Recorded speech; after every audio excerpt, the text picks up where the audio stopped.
Yeah, it's such a great way to look at the role. There's huge responsibility that comes with it. You are impacting other people's lives. A lot of people don't really understand the amount of work that goes into it. To really make sure, which was so important from day one, that it's consistent with every single evaluator in every single city.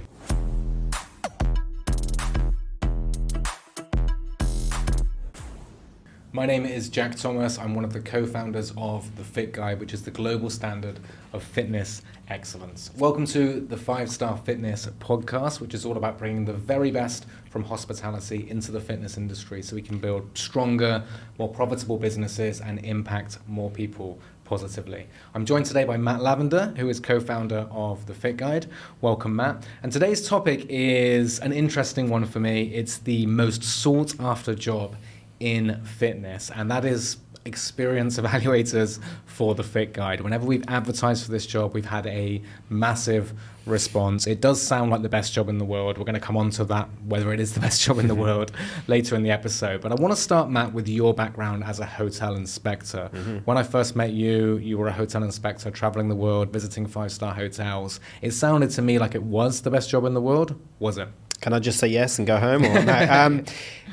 Yes, it is, with caveats, I suppose. It's an incredible job, and I'm extremely fortunate to have got into it.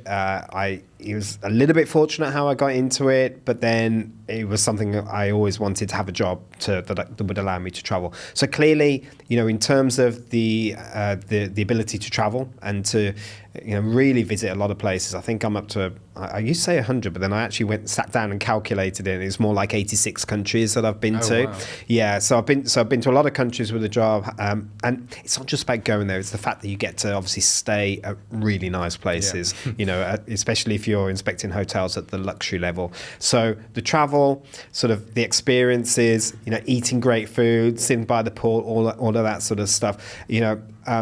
What I would say is it's a hard job. It's not easy. There are lots of downsides as well in terms of being able to have a normal life. Hotel inspectors can be on the road for 3 weeks a month. So if you have a family life, it's probably not the right job for you. But if you want one, you probably need to postpone it for a little while.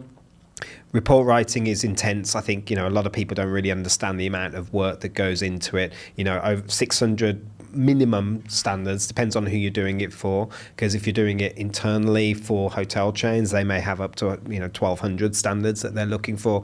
So it is a great job. I would never change it for anything. It has a few downsides. That's all I'll say. Yeah. It's just to summarize, you basically got paid to go to these hotels and take them through, yes or no standards for 600 across a few days, right? And so it's quite... Yeah, I remember thinking it does sound incredible, it does sound good, but it is work, right? You're not just having a laugh. No, not at all. And, I think a lot of responsibility comes with it as well. And I think that's something that, when we hire people into the role, we have to really stress because, for a lot of people, that report, it really, really can have a big impact on a lot of things. A lot of general managers' bonuses will be tied, for example, to their reports. Or imagine if you are doing it for a ratings company like Forbes Travel Guide, your report could be the difference between them getting a 4-star or a 5-star. That has impact, that has knock-on effects. It's, you really have to be able to work independently, be very responsible, try to focus on the work when there may be a lot of distractions. You're in an incredible city that you've never visited, possibly a lot of temptations to go out and enjoy. But, I think the best hotel inspectors, they find a little bit of time to maybe relax and do stuff, but their priority and their focus is on getting the report done. Yeah, it's such a great way to look at the role. There's huge responsibility that comes with it. You are impacting other people's lives and you've got to do your very best, even though it is tempting to just kind of enjoy the hotel stay or enjoy the city. So when we launched the Fit Guide, we of course had our inspectors, quote unquote, but we called them Experience Evaluators. Yeah. And this has been really fascinating for me coming from the fitness industry and leaning on your expertise in hospitality, to really see how you've trained these people up, the things that you look for when you interview them. So maybe tell us a bit about, what do you look for an Experience Evaluator for the Fit Guide, and what do they do? Yeah, so I think first off, I kind of have a feel for somebody when I meet them. I often get a sense. A lot of the times, actually, what people would maybe find a little bit surprising is it's not necessarily about their experience in the industry. Now, obviously, you want somebody that likes to work out, that does work out possibly, that is happy working out, but you don't necessarily look for somebody who has worked at very high levels within the industry. Sometimes that can be a little bit of a disadvantage because they already have preconceived ideas about what makes a good fitness club or a good fitness concept. And so that's not necessarily, a big thing. I think just going back to the hospitality side a little bit, I think it maybe has a little bit more relevance. Having some operational background in hotels gives you a bit of credibility. But really, I wouldn't say the best hotel inspectors have worked in hotels, and I wouldn't say the best experience evaluators for us necessarily have worked in gyms at any level.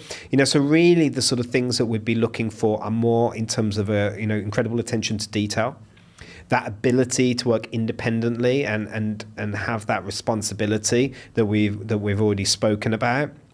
Good writing skills, I guess we could argue that it's becoming less important now with AI, but traditionally there was a lot of report writing, so you still need to be able to express something that happened in a very clear way. I mentioned the attention to detail, but I should probably sort of go back to that just a minute, because some people they live in their little life kind of world, and everything passes them by. Other people, they notice, everything. Right, and so that's the kind of thing that we're looking for. I guess the last thing I'd mention was maybe objectivity, and that actually ties into the experience, because I think this is why sometimes people that work in fitness are maybe a little bit less objective, because they have preconceived ideas. So we want somebody that's able to go in and say, did this happen, yes or no, and kind of think a little bit more scientifically about the process, rather than, oh yeah, this was quite nice, I quite like that, oh I like that, so that's it. Is there anything you could add to that, because obviously you've been involved in that process as well, and everyone we've hired, we've kind of done so together, haven't we? Yeah, well, you pretty much trained me up as an experience evaluator, right? Because again, we were leaning on your experience from hospitality to make sure that we really took the very best from that industry and brought it into fitness. And I think I really had to leave my coach hat off, not look at it from a fitness industry perspective, but look at it from an average member experience perspective, which is exactly what we evaluate. And I think instructors just find that really difficult. We're not going internally and breaking down the program and seeing how they do things behind the scenes. We are looking at what does the average person experience when they walk into your gym and they have that full class or that full experience, just like Forbes Travel Guide does with hotels. So I think that was the first thing. And then, just being observant. I think some people just aren't built to do this. Some people just pick up on every single little thing, whereas others, just struggle with that, I think. Finally, I think it's just the ability to take it seriously as a job. And I think that links nicely into what you're saying as a hotel evaluator. I think, we'll come on to this, but red hat flags for hiring. One of the huge ones for me is I love going to different gyms everywhere I go, and I just love fitness, and I love going to classes. Whilst that doesn't necessarily mean that we're not going to hire them, that is a bad reason for doing this, because again, you are working. If you go to let's just say a Soul Cycle class, what you really want to do is let your hair down, be at one with the music and the instructor and the vibe in the community, and just have a great time and walk out feeling like $1 million. That's what you want to experience as a consumer. But our evaluators can't do that, right? We need to look for specific things that are done. So I think if someone's looking for a fun job because they love fitness, it's really probably not right for them. And actually, a lot of our best evaluators have not, they've been to a few classes here and there, they might have a membership somewhere, but they haven't been really sort of super into fitness, I think. Right. So when you're interviewing for experienced evaluators, and I think a lot of people who watch this probably planning to apply for the job because they still think it sounds like the best job in the world, what are some of the little things that red flags, I guess, or things? I think you touched on it. The big one for me is if somebody says, I love working out. That's what I do all the time. How incredible, a job where I can basically, work out all the time. I want somebody that focuses on the key skills and abilities that we're looking for. Again, sort of tying it back to hotel inspectors, one thing that you would occasionally hear is people would say, I love to travel. What amazing! Like, great. I get to go and travel and get paid to travel. Now, most people aren't, are sort of smart enough not to say it quite like that in an interview. But you kind of get a sense of that excitement. So that's something that would be a bit of a red flag. I also, and people sort of think that they understand the process more than they do. I think it's important that people recognise that actually you've not done something like this before unless you've actually had that exact job. I had people that would say to me, "Oh, it's pretty much what I do anyway." Like when I go to a gym or when I go to a hotel, I basically sort of write a report in my head anyway. And it's like it's really not like that. There's so many standards and so many things that you're looking for. You're timing things. You're taking photos here or there. You're asking specific questions to test certain aspects of things. It's a real job. It's not, and I think that's why, we made the decision quite early on that we wanted to make sure that we hired professional people, that we compensated them well as well. Because, we've had so many people that say, can we do it? I'll do it for free. Like I work out anyway if I can get my class paid for me. And so, I think it was really important to us that we compensated people well, but that came with expectations. What I find interesting is some hotel evaluation companies, they don't pay, right? No. They just cover the travel and the hotel. And there's shortage of people that want to do it. True. But do they do as good a job as someone who's paid? I know at Forbes Travel Guide, they were paid well. And so they were, they gave it 100%. They were super professional and they could be held to much higher standards. And we wanted to do the same thing. And then we can really be harder on the evaluators. We can really dig in. We can ask for more of their time. We can jump on a call with them and just double check that everything is done right to really make sure, which was so important from day one, that it's consistent with every single evaluator in every single city. Finally, if someone wants to apply as an Experience Evaluator, how do they do that? Get in touch. I mean, we've got links on our website, haven't we? There's a great article that you can find on there that really goes into detail, a lot of the stuff that we've talked about today. If you read that and you still think, this is for me, then apply. Just reach out to us. I mean, we're always looking for people as we launch new cities. So only apply if you really believe that you are suitable.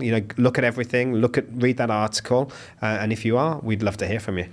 What's been interesting is we tell people to read that article where we echo many of the things that we talked about on this particular show, and people will still email us, I love gyms, I love fitness, give me a job. They clearly haven't read the article. So if you've come this far, please do feel free to apply. We are launching in cities across the world, major cities in the US and really everywhere. So if you want to be an Experience Evaluator, do reach out to us and we'd be happy to consider your application. Also, if you're listening to this and you believe that we need to learn more from the hospitality industry to build up the fitness industry and make it better, do subscribe to this show, to this podcast, to this YouTube channel, and also to our weekly newsletter where we get out fitness industry news, insights, educational resources. Thank you for listening, and we'll see you in the next episode.